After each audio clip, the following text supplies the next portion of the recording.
March 28 നോമ്പുകാലത്തിലെ 5-ാം ആഴ്ചയിലെ ശനിയാഴ്ച.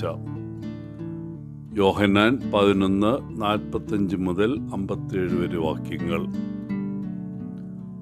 നമ്മൾ ഇപ്പോൾ വിശുദ്ധവാരത്തിൻ്റെ പടിവാതിൽക്കലാണ്. ഇന്നത്തെ സുവിശേഷം വരാനിരിക്കുന്ന സംഭവങ്ങൾക്ക് വേദിയൊരുക്കുന്നു.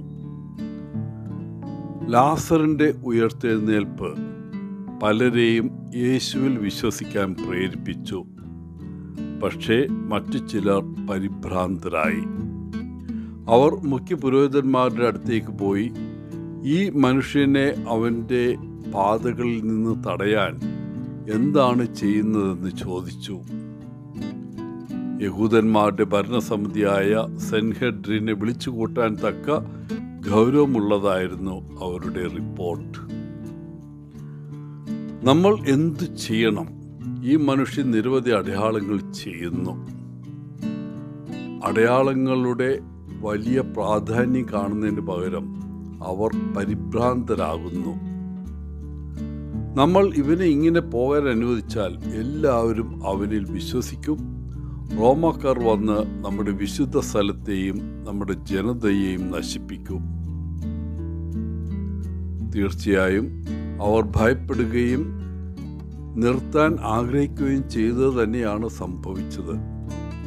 യേശു താൻ പറയുന്നത് പോലെ പോയി.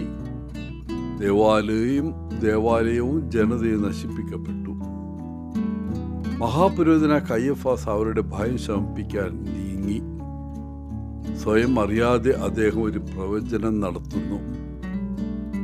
പ്രവചനത്തിൻ്റെ ഒരു ദാനം ചിലപ്പോൾ അബോധാവസ്ഥയിൽ മഹാപുരോഹിതന് അവകാശപ്പെട്ടു.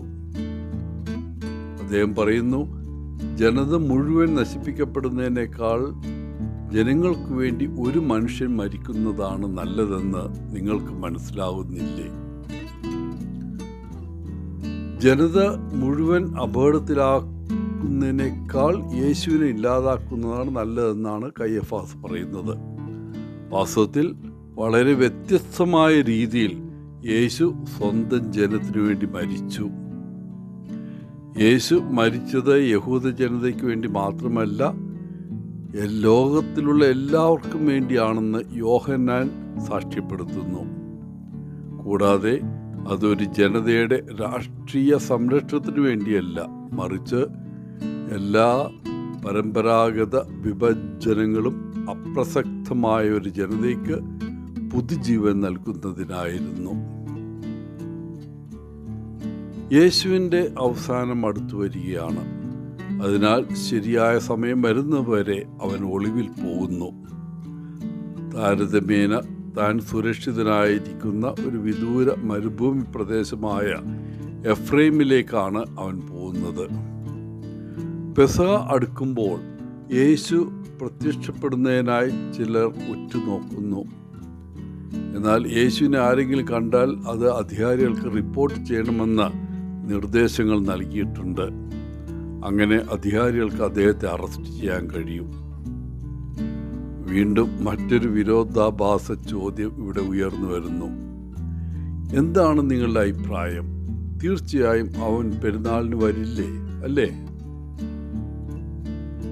ഈ പെസഹായുടെ കേന്ദ്ര കഥാപാത്രം യേശു ആയിരിക്കുമെന്നും അത് ചരിത്രത്തിലെ ഏറ്റവും പ്രശസ്തമായ പെസഹ ആകുമെന്നും അവർക്കറിയില്ലായിരുന്നു.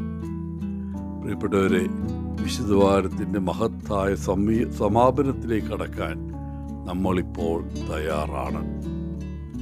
എല്ലാവർക്കും നല്ലൊരു ദിനം ആശംസിച്ചുകൊണ്ട് ഒത്തിരി സ്നേഹത്തോടെ പോളച്ചൻ CSSR ഫ്രം Kerala.